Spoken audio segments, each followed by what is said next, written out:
Mr. Transformers 96 here with another custom video. This time I am going to be talking about a custom transformer that I did, and this is Mohawk.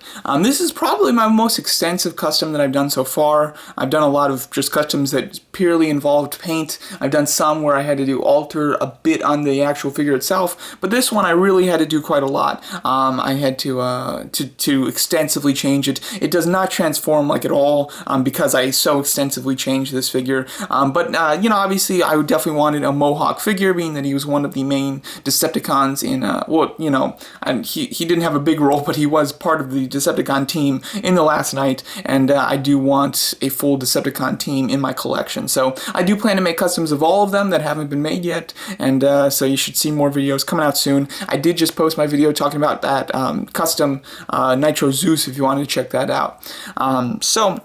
With Mohawk, really had to start from scratch. There's nothing that I could have used. Mohawk's completely unique design. So what I did was I used a Brimstone figure as the base. Brimstone is a scout class figure. He's a motorcycle that's gray and blue. I used that as the base. I happen to have that figure. Really didn't care about it, so I was just able to use it easily without having to buy a replacement or anything.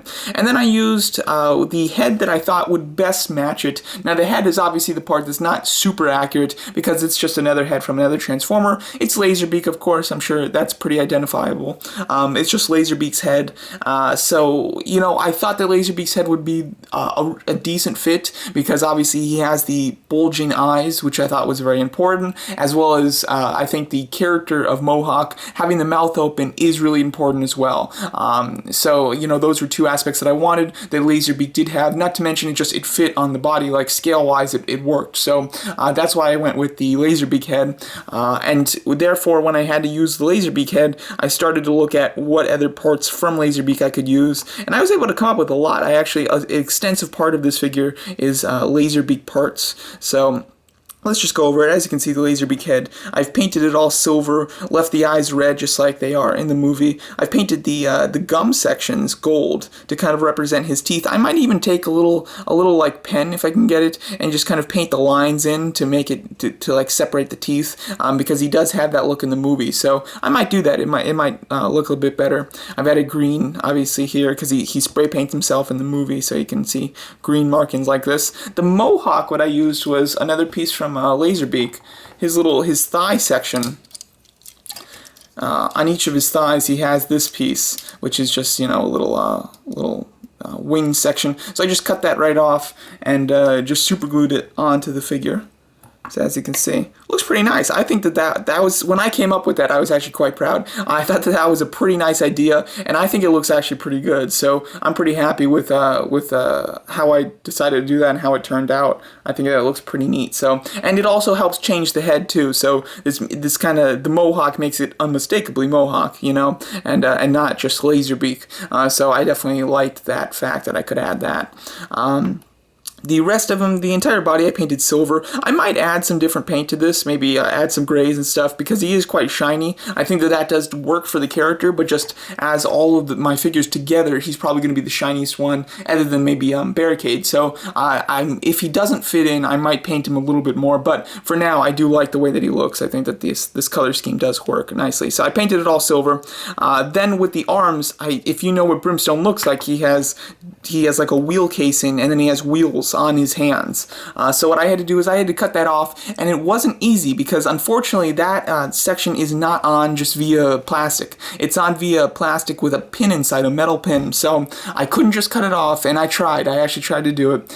So I had to heat up a knife to melt the plastic around the pin to be able to break the pin off and to cut those sections off completely. It was very difficult. It took a long time, and it was a pain, but it was worth it because I wanted to do that because the hands from Brimstone just look awful, and I've seen people do Mohawk customs, and so far I've never seen one that took off that section, that they just left it, which just looks weird because he doesn't really have hands. It's just like what the wheels are his hands. So if you are going to do this, I would definitely recommend taking the time and actually taking that sections off. I just threw away the casing from the wheels. The wheels themselves I glued to the back of the shoulders, just glued them on there. This one on this side, there's actually a little like section that you could just fit the pin in, so you didn't even need to glue it if you didn't want to, but you can. And it maintains its articulation, which I do like a lot. Mohawk in the movie, he does have his wheels on his shoulders, so that was important for me to get right there.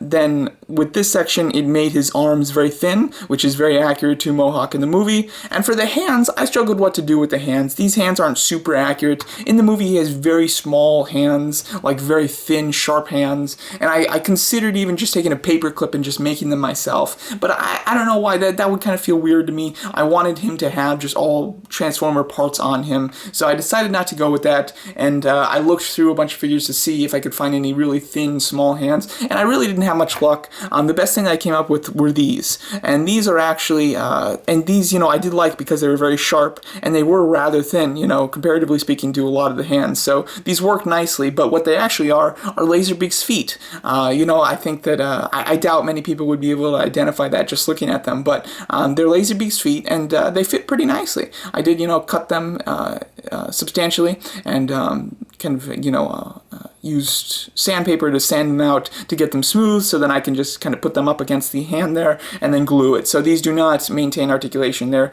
glued in place. Obviously though, articulation does come from the bicep area, so you can still like rotate them and everything, but it is from the bicep. And then as far as what other parts I did add, just something small on the biceps. These little sections, they kind of wrap around the biceps and have a few spikes on them, because he does have rather spiky arms, so I wanted to kind of represent that, as well as it would be nice. I wanted to bulk up the upper section so that the lower hands looked rather skinny, which they should in the movie. And so these are just sections from Laserbeak's neck. Laserbeak's neck section and tail. Here.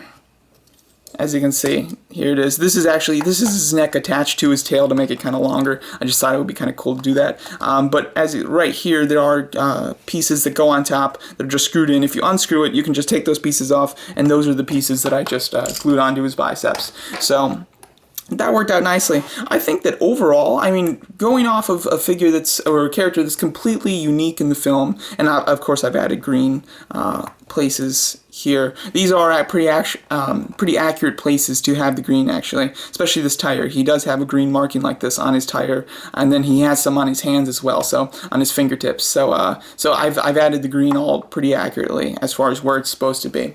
But anyway, going over a character that wasn't made at all into a figure and that has never been made into a figure, it's completely unique, sculpt. I think I did a pretty solid job, just completely making it myself out of scrap Transformer figures, basically. I'm pretty happy with this. From what I've seen, there's not many people that have made a Mohawk custom, but I do think that I've most substantially made mine, specifically Mohawk. I see a lot of people just using the Brimstone motorcycle, or using the Brimstone figure and then just like changing the head slightly and leaving everything else the same.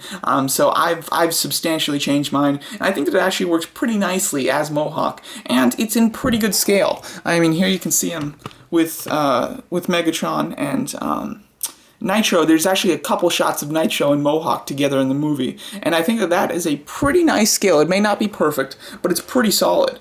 So I'm quite happy with this, and it does maintain all of its articulation. There's nothing that's hindered at all other than the wrist, but everything else is all maintains its articulation. The Laserbeak head uses the same size ball joint as Brimstone, so you can just pop the head on. I didn't have to like do anything to get the head on, and it does still swivel. It maintains its articulation. So I'm very happy with this. I think that it turned out quite nice, and it works perfect in my Decepticon collection. Like I said, I did just post a video talking about my custom Nitro Zeus. Feel free to check that out. I am also working on a few more customs, and you guessed it, they're to complete the Decepticon team. Right now I'm working on Dreadbot, and I have plans, and I've started collecting the materials to make Onslaught as well as Crowbar. So those are the customs that I have coming up next.